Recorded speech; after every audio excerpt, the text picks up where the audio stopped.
దేవుని బిడ్డలందరికీ నా హృదయపూర్వక వందనాత ప్రైజ్ల వందనము. మేము కూడా దేవుని కొరకు ఉన్నాము. గత వారం అంతా దేవుడు మనల్ని కాచి కాపాడాడు. రెండవ వారంలో వచ్చేసి దేవుడు ఎంతగానో మన జీవితాల్లో ఎన్నో మేలు చేశాడు. మరి గత 6 నెలలు కాచి కాపాడి 7వ నెలలో మనం ప్రవేశపెట్టాము. ఎంత మంచి దేవుడు. మీరు ప్రతిరోజు వాక్యం చదువుకుని ప్రార్థన చేసుకుంటూ మీ బిడ్డలు కూడా వాక్యాన్ని నేర్పి మీరు పెద్దవాళ్ళు అవ్వాలి, దేవుళ్ళు ఎదగాలి. మీ పిల్లలు ఎలా పెద్దవాళ్ళు అవుతున్నారు మీ ముందు, మీరు కూడా దేవుని సన్నిధిలో పెద్దవాళ్ళు అవ్వాలని దేవుడు కోరుకుంటున్నాడు. అంతేకాదు, మీరు ప్రతిరోజు ఎవరో ఒకరు వాక్యాన్ని వివరించాలి. ఆయన సిలువల గురించి చెప్పాలి, ఆయన పునరుద్ధానం గురించి చెప్పాలి, ఆయన మళ్ళీ వస్తారని చెప్పాలి. ఈ 3 మాటలు మర్చిపోకండి. ఆయన వచ్చి వెళ్ళిపోయారు కదా, ఆయన వచ్చారు, వెళ్ళిపోయారు, మళ్ళీ వస్తారు. చిన్న బాలుడుగా వచ్చారు. 30 సంవత్సరాలు ఈ లోకంలో ఉన్నారు. 5 సంవత్సరాలు 3.5 సంవత్సరాలు అద్భుతాలు ఆశ్చర్యకార్యాలు చేశారు. ఒకరోజు సిలువలో ప్రాణం పెట్టారు. 3 రోజులు సమాధిలో ఉన్నారు. తిరిగి లేచారు. మరలా వస్తానని చెప్పారు, వస్తారు. ఆయన వచ్చినప్పుడు మనం దేవుని బిడ్డలుగా ఉంటే, దేవుని బిడ్డలుగా జీవిస్తే మనం పరలోకం వెళ్తాం. నరకమా పరలోకమా 2 కావాలి. ఈ 2 ఏది కావాలి? నరకం ఎవ్వరు వద్దు, పరలోకమే కావాలి. మరి పరలోకం కావాలంటే మనం ఏం చేయాలి? ఈ జీవ గ్రంథాన్ని ఎప్పుడు కూడా చదువుకోవాలి. పఠింప శ్రేష్ఠ గ్రంథము బైబిల్, పఠింప శ్రేష్ఠ గ్రంథము బైబిల్, అనుదినము పఠించిన ప్రేమతోడ నడుపును. ఓ పఠింప శ్రేష్ఠ గ్రంథము బైబిల్. ఈ గ్రంథాన్ని చదువుకోండి. అమూల్యమైన మాటలు, ఊహక అందనివి, గ్రహింప సఖ్యం కానివి, కంటికి కనబడినవి, అద్భుతములు ఆశ్చర్యకార్యములు చేస్తాడు. ఆమె వాక్యం మర్చిపోకుండా చెప్పండి. మీ పిల్లల చేత చదివించి, బాబు స్కూల్కి వెళ్ళిపోతున్నావా, బైబిల్ చదువుకున్నావా, వాక్యం మోకాళ్ళు వచ్చి ప్రార్థన చేస్తావా అని మన పిల్లలకి మనం చెప్పవలసిన వారమే ఉన్నాము. మరి ప్రార్థన చేసుకుని ఆరాధన చేసుకుని వాక్యం చదువుకున్నాం. తండ్రికి నీ కుమారునికి నీ పరిశుద్ధాత్మకుని ఇప్పుడును ఎల్లప్పుడూ యుగములు యుగాలు మహిమ ఘనత ప్రభావములు ఆయనకి చెల్లునుగా. ఆమేన్. తండ్రికి నీ కుమారునికి నీ పరిశుద్ధాత్మకుని ఇప్పుడును ఎల్లప్పుడూ యుగములు యుగాలు మహిమ మహామహిమ ఘనత ప్రభావం కీర్తి ఆయనకి మెండుగా కలుగునుగా. ఆమేన్. తండ్రికి నీ కుమారునికి నీ పరిశుద్ధాత్మకుని ఇప్పుడును ఎల్లప్పుడూ యుగములు యుగాలు మహిమ ఘనత కీర్తి ప్రభావము ఆయనకి మెండుగా కలుగునుగా. ఆమేన్.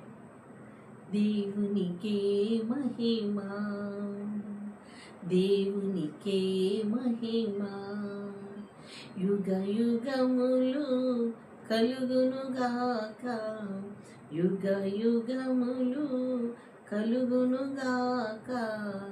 దేవునికే మహిమ, దేవునికే మహిమ, దేవునికే మహిమ, యుగ యుగములకి ఆయనకే మహిమ. దేవుని వాక్యాన్ని చదువుకుందాం. ఈ వాక్యం ఎంతో గొప్పది. దేవుని ప్రతిరోజు ఆరాధన పాడుకోవాలి, ఆరాధించాలి. సండే ఒక్కరోజే కదా ఆరాధన, ఎవ్రీడే నీ జీవితంలో దేవుడు అద్భుతములు చేసి కొలది నీవు ఆయన ఆరాధిస్తూ స్తుతిస్తూ కనపరుస్తూ ఉండాలి.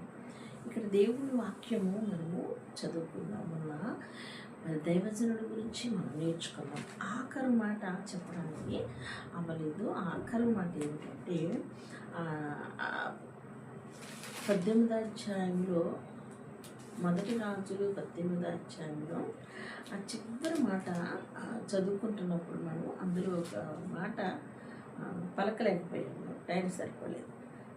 అదేంటంటే, ఈ హృదయాలంతా కూడా ప్రభు వైపు తిప్పడానికి మాత్రమే నేను ఈ పని చేశాను తండ్రి అని మరి దైవభక్తుడు ఏలియా చెప్తూ ఉన్నాడు. ఈ ఒక ప్రవక్త ఈ ప్రవక్త ఈ రాజుల గ్రంథం మీరంతా చదివితే ఇన్ని చేస్తాడు. ఇవన్నీ కూడా మీకు జ్ఞాపకానికి వస్తాయి. ఇవి హృదయం అనే పలక మీద రాసుకోండి.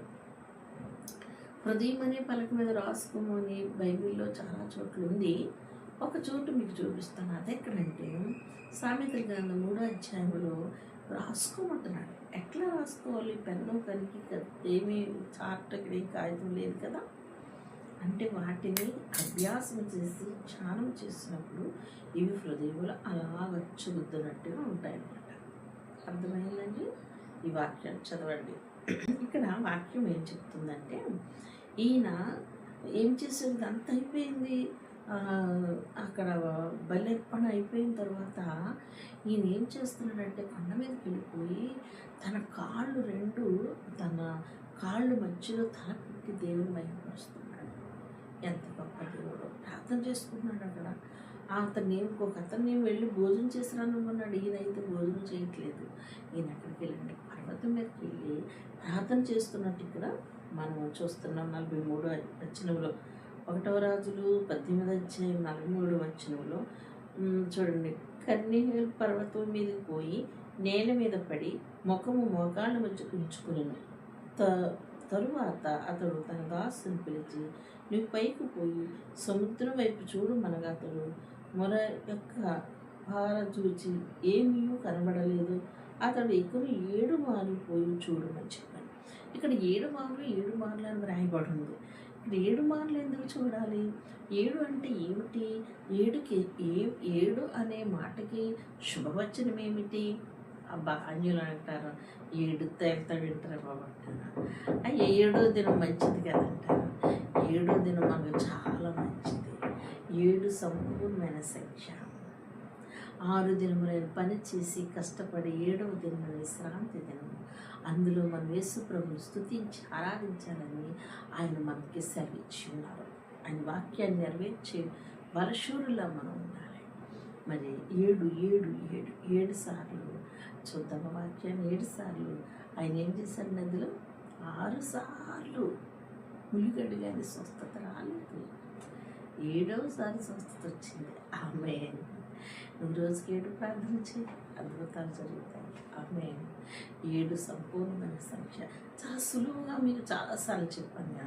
చాలా సులువుగా ప్రార్థన చేయగలం. ఎట్లాగంటే ఈ 7 ప్రార్థనలోనూ చాలా ప్రార్థనలు కొన్ని అటుమిట్టిగా అంటే మనకు సమయం సరిపోక చిన్న ప్రార్థన చేసిన అందులో ఏదో ప్రాముఖ్యమైన సమయంలో మనకి మంచి కన్నీరుతో దుఃఖంతో పశ్చాత్తాపంతో ఏదో 1-2 అయినా మనకి ఆ ప్రార్థనలు వస్తాయి.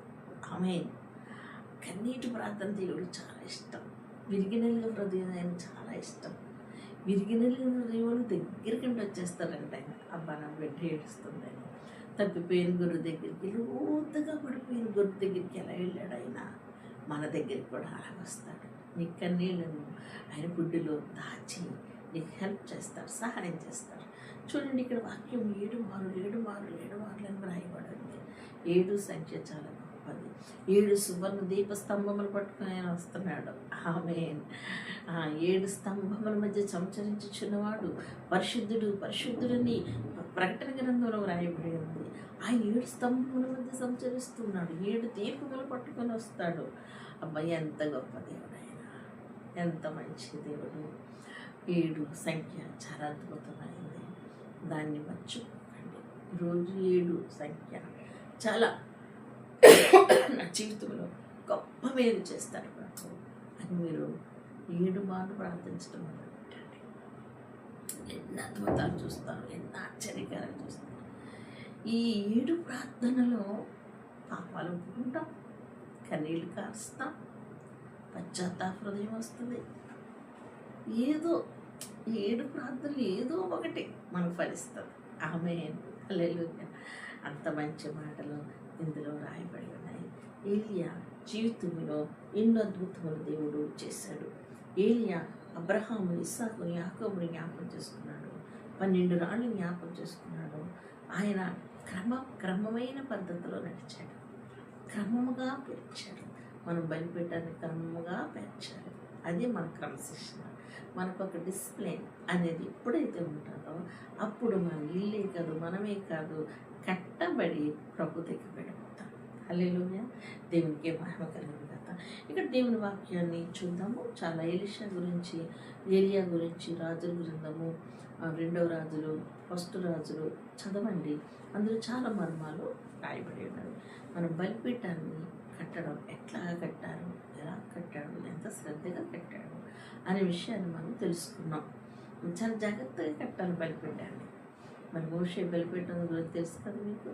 మోషే బలిపీఠం చాలా జాగ్రత్తగా కట్టాడు, చాలా అద్భుతంగా కట్టాడు. మోషే కట్టించాడు, కట్టాడు, దగ్గరున్నాడు, ఒక ఇంజనీర్ అయ్యాడు. ఒక ఇంజనీర్గా తన ప్లాన్స్ ప్రకారంగా దేవుడు చెప్పే ప్రతి మాటను తీసుకుని చక్కగా బలిపీఠాన్ని కట్టాడు. 40 రోజులు ఉపవాస ప్రార్థనలు వస్తున్నాయి. మరి ఇక్కడ నుంచి 40 రోజులు ఉపవాస ప్రార్థనలు ఒక్కొక్క అధ్యాయంతో దేవుడు మనతో మాట్లాడును కాక. ఆమేన్. ఇప్పుడు దేవుని వాక్యాన్ని చూద్దాం. లోక సువార్త 6వ అధ్యాయము 20వ వచనం. అంతటా ఆయన తన శిష్యులను పారచూచి ఇట్లను, బీదలైన మీరు ధన్యులు, దేవుని రాజ్యము మీది. ఇప్పుడు ఆకలి గుంచున్నారు మీరు ధన్యులు, మీరు తృప్తి పరచబడదు. ఇప్పుడు ఏడ్చుచున్నారు మీరు ధన్యులు, మీరు నమ్మదు. ఎవరు మీరు? ఎందుకు ఏడుస్తున్నారు? ఎందుకు బాధపడుతున్నారు? ఏంటి వీళ్ళలో ఉన్న కష్టము ఏమిటి అని అంటే, వీళ్ళు గుండె చెదిరిన వారిని దేవుడు బాగు చేస్తానని దేవుని వాక్యం రాయబడి ఉన్నది. బీదలైన వారు ధన్యులు, వారి దేవుని రాజ్యము. బీదలైన మీరు ధన్యులు, దేవుని రాజ్యము మీది. అంటే బీదలకి ఎందుకు ఇస్తారు దేవుని రాజ్యాన్ని? బీదల ప్రభుని స్తుతించి ఆరాధిస్తారు. ధనికుల కన్నా బీదలే దేవుని దగ్గరికి వస్తారు. అంటే ఎవ్రీడే వాళ్ళకి ఆహారము ఉండదు. ఎవ్రీడే ఆహారం తీసుకోవాలంటే ఆయన స్తుతించాలి. అప్పుడు వారికి దినదినము మరి దైవ సేవకుడికి ఏలియాకి ఎలాగ ఆహారం కాకుల చేత పంపించాడు. అనే ఊరిలోనికి వెళ్ళినప్పుడు వెధవరాలు ఏ విధముగా ఆయన ఆకలి తీర్చిందో పేదవారికి దేవుడు సహాయం చేస్తాడు. ఆమె ధనికుల జోలికి ఆయన వెళ్ళాడు. ధనమున్నవారు, ఐశ్వర్యవంతులు వారిని ఆశీర్దిస్తాడు, వారు దీవించబడతాడు, మనల్ని కూడా దీవిస్తాడు.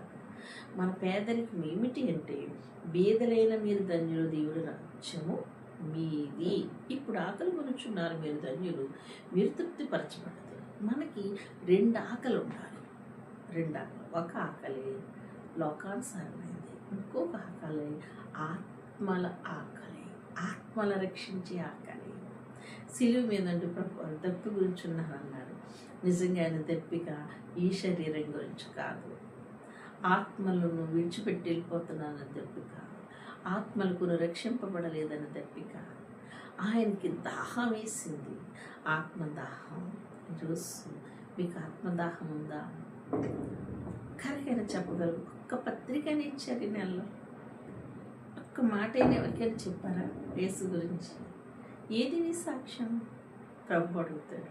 అమ్మ నీ సాక్ష్యం ఏది? ఎప్పుడైనా చెప్పావా నీ సాక్ష్యం? సిగ్గుపడుతున్నావా?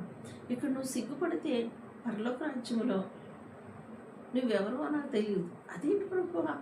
నేను ప్రభువా అంటే నువ్వు ప్రభువా అన్నా ఏమన్నా నేనెవరో తెలియనట్టుగా నీవు నటించావు. అందుకు ఈ రాజ్యంలో నీకు ప్రవేశము లేదు. ప్రియమైన బిడ్డలారా, దేవుని వాక్యాన్ని మళ్ళీ చూద్దాం. పేదలు ఎవరంటే ఆత్మీయంగా ఎదగలేని వారే పేదలు. పేదలు ఎవరంటే కడుపు నిండా అన్నం లేని వారే పేదలు. నేను ఆలోచించిన విధానం చూస్తే 2 పేదలు. ఒక పేదవాడు వాక్యం అందనవాడు, వాక్యమును భుజించలేనివాడు. అన్నీ ఉన్నా కానీ వాక్యాన్ని వింటాడు కానీ దాన్ని తీసుకోలేనివాడు పేదవాడు. ఇక్కడ చూడండి, ఈ పేదవారు ఎవరో చూద్దాం మనము. బీదలైన మీరు ధన్యులు, దేవుని రాజ్యం మీది.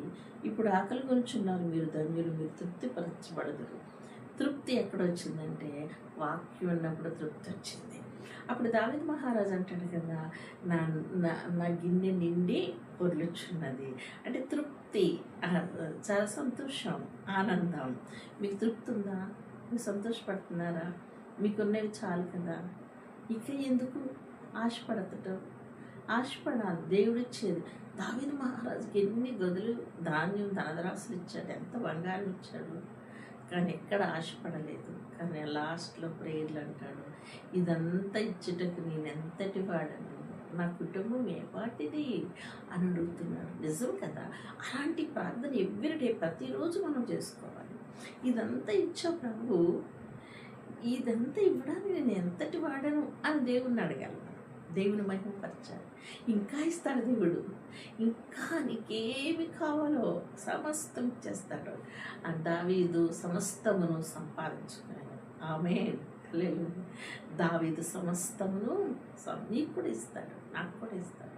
కానీ మనం తృప్తి పడాలి అనే విషయం ఇక్కడ చూడండి. ఇప్పుడు ఆకలి కొంచున్న మీరు ధన్యులు, మీరు తృప్తిపరచబడదురు. ఇప్పుడు ఏడ్చుచున్న మీరు ధన్యులు, మీరు నవ్వదు. అబ్బా, మనం ఏడుస్తున్నాం సిలువను చూసి.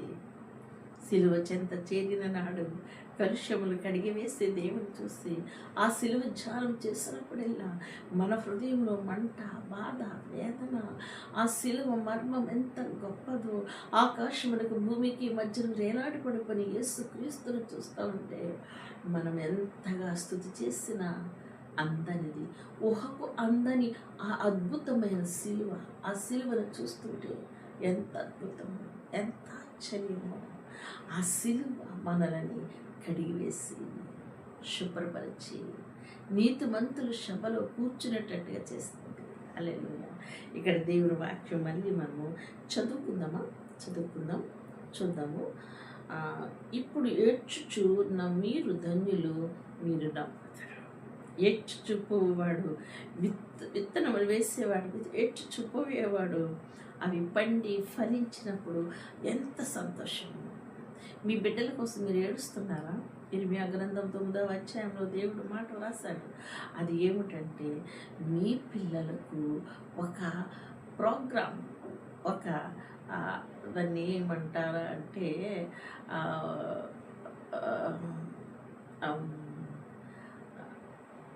టైం టేబుల్, ఒక టైం టేబుల్లో మనము పిల్లల స్కూల్ టైం టేబుల్లో ఎట్లాగా మనము ఆ ప్రాసెస్ అంతా చూసినప్పుడు మనకి ఈ సబ్జెక్ట్ ఏంటి, ఏం చదివించాలో పిల్లలకి ఒక ఆశ ఉంటుంది.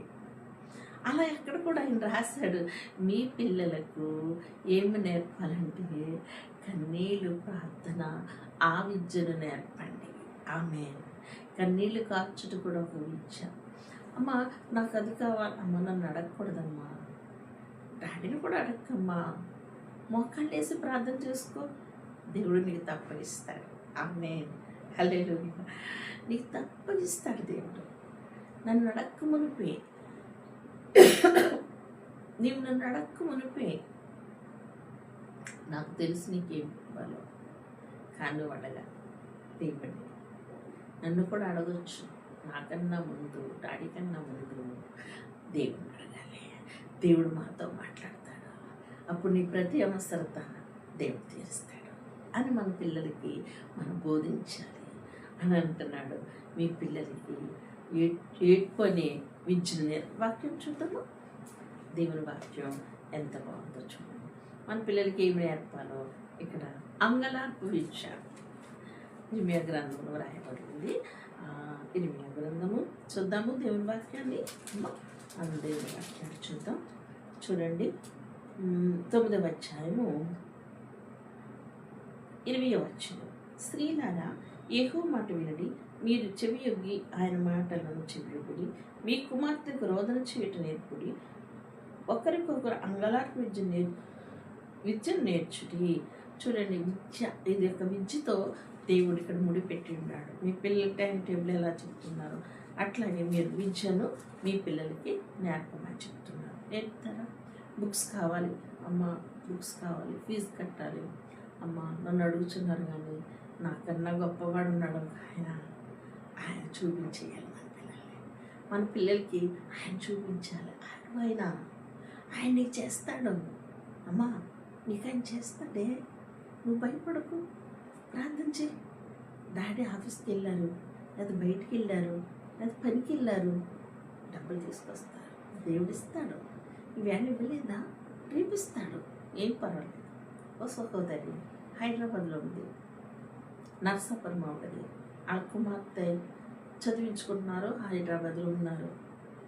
ఆమె చాలా ఆత్మీయంగా లేరు, దేవుడు అంటే నిర్లక్ష్యంగా ఉన్నారు ఆవిడ. ఒకసారి పెళ్లి చోట కలుసుకున్నాం, ప్రార్థన చేయమంది, ప్రార్థన చేస్తున్నాం. అలాగే ఫోన్ కాల్స్లో ప్రేయర్ జరుగుతూ ఉంది. ఆమె సంపూర్ణంగా నేను ప్రభులోకి వచ్చానండి, నేను ఇప్పుడు చాలా బాగున్నానని చెప్పింది. వెరీ గుడ్, చాలా సంతోషం. అది మా పిల్లలు ఫీజు కట్టుకోవడం డబ్బులు లేవు, మా ఆయన గారు జైల్లో ఉన్నారండి, మరి నా కోసం ప్రార్థించి. ఏం భయపడకు, మా ధైర్యంగా ఉండి ప్రభు సహాయం చేస్తాను. ఆ చర్చికి వెళ్ళటం మొదలుపెట్టారు. ఆ చర్చిలో ఒక సహోదరి, మీరేంటమ్మా అని అడిగిన తర్వాత, ఇలా అండి మా పరిస్థితి, మా డాడీ జైల్లో ఉన్నారు, మేము ఫీజు కట్టుకోవడానికి కూడా డబ్బులు లేవు, కష్టాల్లో ఉన్నామండి అని మాట్లాడి, అలాగమ్మా అయితే రేపు నాకు కనిపించు అన్నారు. మళ్ళీ సండే ఆమె కనిపించినప్పుడు ఆ మదర్ పిల్లమంది పిలిచిన తర్వాత ఫీజు ఎంత అవుతుందో అంత డబ్బులు ఇచ్చేసి వెళ్ళిందంట. దేవునికి మహిమ కలుగుతుంది. దేవుడి సన్నిధిలో నీకు ఆశీర్వాదాలు ఉన్నాయి. ఒక్క ఆదివారం కూడా ఫెయిల్యూర్ అవ్వకూడదు, ఒక్క ఆదివారం కూడా నీకు ఆబ్సెంట్ రాకూడదు, విజయం రావాలి. ఆమె ఆయన చూచుచున్న దేవుడు, నీవెలాగా ఆరాధిస్తున్నావు చూచుచున్న దేవుడు. ఆదివారం అంటే పరిశుద్ధమైన దినము, దాన్ని నిర్లక్ష్యం చేయకూడదు. ఆ 3 వారాలు వెళ్ళేది, 4వ వారంలో పని అయిపోయింది. ఆమె తన ఆశ తీర సంవత్సరము సంతోషంగా చదువుకోవచ్చు. ఫీజంతా కట్టేశారు ఆవిడ. హల్లెలూయా. ఆ కష్టాన్ని దేవుడు తీర్చేశాడు. ఆమె కన్నీళ్లను తీసేశాడు. ఆ బిడ్డని ప్రార్థన చేసుకోమని చెప్పేదాన్ని నేను. అలా వాక్యాన్ని అందిస్తూ ఉండేదాన్ని. దేవుడు గుడ్ న్యూస్ ఇచ్చాడు. దేవుడికి మహిమ కలుగును గాక. ఇక్కడ చూడండి, ఏమి విద్య నేర్చుకోవాలంటే అంగలార్పు విద్యను నేర్చుకోవాలి. ఇంకా ముందు భాగంలో చూద్దాం. మనుషుల కుమార్ నిమిత్తము అను 22 అండి. చూడండి, 6వ అధ్యాయం, లూకాసువార్త 6వ అధ్యాయము 22 చదువుకున్నాం. మనుష్య కుమారు నిమిత్తము మనుష్యులను మిమ్మల్ని ద్వేషించి వెలివేసి నిందించి మీ పేరు చెడ్డదని కొట్టివేసినప్పుడు మీరు దాన్ని అబ్బా మీరు అస్సలు మంచివాళ్ళు కాదు, మీ పేరు కొట్టేస్తున్నాం, డాక్రా గ్రూపులు మీరు సరిగా కట్టట్లేదు తీసేస్తున్నాం, మీ స్కూల్కి మీ పిల్లలు సరిగా రావట్లేదు, మీరు ఫీజు కట్టట్లేదు కొట్టేస్తున్నాం, మీరు కరెక్ట్గా లేరు, మీ పేరు తీసేస్తున్నాం అన్నప్పుడు చాలా బాధ కలుగుతుంది. పేరు తీసేస్తామన్నప్పుడు యేసుప్రభు అంటున్నాడు, అమ్మ భయపడకు, నీ పేరు నేను జీవ గ్రంథంలో రాశాను, నీ పేరు తుడిచిపెట్టను నేను, నీ పేరు నేను నార చేతిలో చిక్కుకున్నాను, భయపడకు, ముదిమి వచ్చే వరకు నేను ఎత్తుకుని ఆడిస్తాను, భయపడకు. అబ్బాయి ఎంత వచ్చింది. ఈ లోకంలో ఎవరైనా అంటారా, ఎవరిచ్చినా నీకు ఇది ఇచ్చాను అది ఇచ్చాను అంటారు, కానీ మన యేసు ఇచ్చానని అనడు, ఇంకా ఇస్తాడు. ఆమె నీకు అది కొన్నాను ఇది కొన్నాను అంటారు ఎవరైనా, కానీ యేసయ్య అలాగన్నారు. ఆమె తల్లి కూడా పిల్లని అనొచ్చు, పిల్ల కూడా తల్లిని అనొచ్చు, తండ్రి కూడా కొడుకుని అనొచ్చు, కొడుకు కూడా తండ్రిని అనొచ్చు, కానీ పరలోకం ఉన్న తండ్రి సృష్టికర్త అనని అనడు. నీకు ఇది ఇచ్చాను అది ఇచ్చానని అనడు. ఆయన తృప్తి పడమని చెప్తాడంతే. హల్లెలూయా. ఫస్ట్ లెసన్ మాటలో మనకు వచ్చింది, తృప్తి పడాలి. నెక్స్ట్ ఏం జరుగుతుందో చూద్దాం. చెడ్డదాన్ని కొట్టివేయినప్పుడు మీరు ధన్యులు అవుతారు. మీ పేరు తీసేసిన కానీ అక్కడ మన పేరు ఎప్పుడు సీల్ వేస్తుంది, ముద్ర, సీల్ ముద్ర. చూడండి, తాలూకా ఆఫీసులో అమ్మ తహసీల్దార్ గారు ముద్ర వేస్తారు. ఆ ముద్ర ఎవరు తీయడానికి వీలవదు, పెద్ద మోరు ఉంటుంది వాళ్ళ దగ్గర, మోరు వేస్తారు. అది వేయగానే ఇక దానికి ఇంకా రాజముద్ర వేసేసాడు ఆయన. ఆ రాజముద్రని కొట్టడానికి వీలు లేదు, సైన్ చేసేసాడు. ఎంఆర్ఓ సైన్ చేసేస్తే ఇక అది తిరిగి లేదు, అతనికి ఆ భూమి ఇచ్చేవలసిందే, ఆ సర్టిఫికేట్ ఇచ్చేవలసిందే, అది ఓకే అయిపోతుంది. ఇక్కడ కూడా చూడండి, ఇక్కడ వాక్యం ఏం రాయబడిందో, మీరు ధన్యులు, మీరు ఎందుకు బాధపడుతున్నారు? ఆ పేరు కొట్టేసినంత మాత్రం మీకేం కాదు, నేనున్నాను, మీరు ధన్యులు. ఇంకా చూడండి, ఆ దినమందు మీరు సంతోషించి గంతులు వేయండి, ఇదిగో మీ ఫలము పరలోకమందు గొప్పదై ఉండును. వీరి పితరులు ప్రవక్తలకు అదే విధముగా చేసిరి. అయ్యో ధనవంతులారా, మీరు కోరిన ఆదరణ మీరు పొందిన ఉన్నారు. అయ్యో ఇప్పుడు కడుపు నిండి ఉన్న వారులారా, మీరు అలాగ ఉందురు. అయ్యో ఇప్పుడు నవ్వుచున్న వారులారా, మీరు దుఃఖించి ఏడుస్తారు. మనుష్యులందరూ మిమ్మల్ని కొనియాడినప్పుడు మీరు శ్రమ. వారి పితరులు అబద్ధ ప్రవక్తలకు అదే విధముగా చేసిరి. వినుచున్న మీతో నేను చెప్పినది ఏమనగా, మీ శత్రులను ప్రేమించుడి, మిమ్మల్ని ప్రేమించు వారికి మేలు చేయుడి, మిమ్మల్ని శపించు వారిని దీవించుడి, మిమ్మల్ని బాధించు వారి కొరకు ప్రార్థన చేయండి. నిన్ను ఒక చెంప మీద కొట్టిన వాని వైపు 2 చెంపలు కూడా త్రిప్పి, నీ బట్ట ఎత్తుకుని పోయేవాడిని, నీ అంగీని కూడా ఎత్తుకుని పోని, నీ సొంత ఎత్తుకుని పోవాలి అంత దాన్ని మరలా అడగవద్దు. మనుష్యులు మీ లోకం మీకెలాగ చేయవాలని మీరు కోరుదురు, అలాగే మీరు వారికి చేయుడు. మిమ్మల్ని ప్రేమించే వారినే మీరు ప్రేమించిన మీకేమీ మెప్పు కలుగును. పాపులను తమను ప్రేమించు వారిని ప్రేమించరు కదా. మీకు మేలు చేయటకు వారు మేలు చేసిన ఎడల మీకేమి మెప్పు కలుగును. పాపులను అలా చేతురు కదా. మీరెవరి యొద్ద మరలా పుచ్చుకునవలను నిరీక్షింతురు, వారికి అప్పు ఇచ్చిన మీకేమి మెప్పు కలుగును. పాపును తామినంత మరలా పుచ్చుకున్నవలని పాపులను అప్పు ఇచ్చెదరు కదా. మీరైతే అట్టి వారిని కూర్చినను నిరాశ చేసుకొనక మీ శత్రులను ప్రేమించుడి, మేలు చేయుడి, అప్పుడు ఇయుడి, అప్పుడు మీ ఫలము గొప్పదైనను. మీరు సర్వోన్నతులైన కుమారు యొద్ద ఆయన కృతజ్ఞులైన వారి ఎడల తమ దుష్టుల ఎడల ఉపకార్యుండి. కాబట్టి మీ తండ్రి కనికరము గలవాడు ఉన్నట్లు మీరును కనికరము గలవారై ఉండి. ఇప్పుడు మనము క్షమించాలి, కనికరించాలి, జాలిపడాలి. శత్రువులకి మనము మిత్రులు అమ్మాలి అంటే శత్రువుని ప్రేమించాలి. ప్రేమించిన వారిని ప్రేమిస్తే మనకు లాభం ఏమీ లేదు. ప్రేమించిన వారిని ప్రేమించాలి. ఇక్కడ ఎంత చక్కగా వ్రాస్తున్నాడు చూడండి ప్రభువు. చూడండి, మిమ్మల్ని ప్రేమించిన వారిని మీరు ప్రేమించడంలో మీకేమీ మెప్పు కలుగును. పాపులను తమ్మును ప్రేమించి వారిని ప్రేమింతుడు కదా. మీకు మేలు చేయవారికే మేలు చేసినడలా మీకేమి మెప్పు కలుగును. పాపులను అలాగే చేస్తున్నారు కదా. అయ్యో, మనం పాపులతో సంబంధం పెట్టాడు దేవుడు. పాపులు అలా చేస్తున్నారు, మీరు అలా చేయకండి, మీరు మంచిగా చేయండి. మీరు ఎలా చేస్తారంటే ప్రేమించలేని వారి కోసం ప్రార్థించండి. మిమ్మల్ని ఎవరన్నా బాధ పెడుతున్నారేమో వాళ్ళ కోసం ప్రార్థించండి అని ఇక్కడ రాస్తున్నారు. ఎంత మంచిది. ఎవరైనా ఒక చెంప మీద కొట్టారనుకో, 2వ చెంప ఇవ్వండి. చాలా కష్టతరమైంది అది, భక్తులే చేయలేరు, కానీ మనం చెయ్యాలి. అవునే విశ్వాసులైన వారు చెయ్యాలని దేవుని వాక్యం మనకి సెలవిస్తాము. మరి అలా చేద్దామా? అలా దేవుళ్ళు ఎదుగుదామా? అలాగే దేవుని కృతజ్ఞాస్తుతులు చెల్లిస్తూ దేవుడికి ఎల్లప్పుడూ కూడా విధేయులై ఉందాము. మరి లూకాసు వార్తలో 6వ అధ్యాయంలో ఈ వాక్యాలన్నీ మనం చదువుకున్నాము. ఇంకా చాలా విషయాలు ఉన్నవి.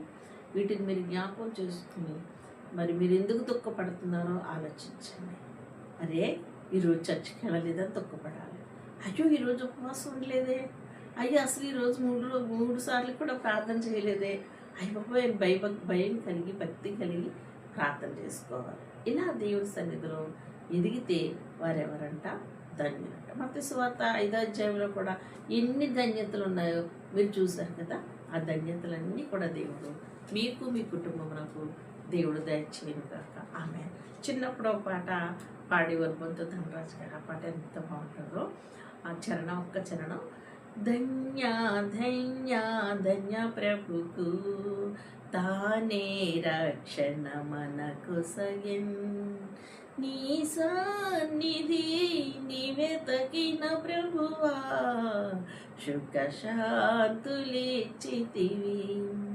నీ సన్నిధి వెతకిన ప్రభువా సుఖశాంతులిచ్చితివి.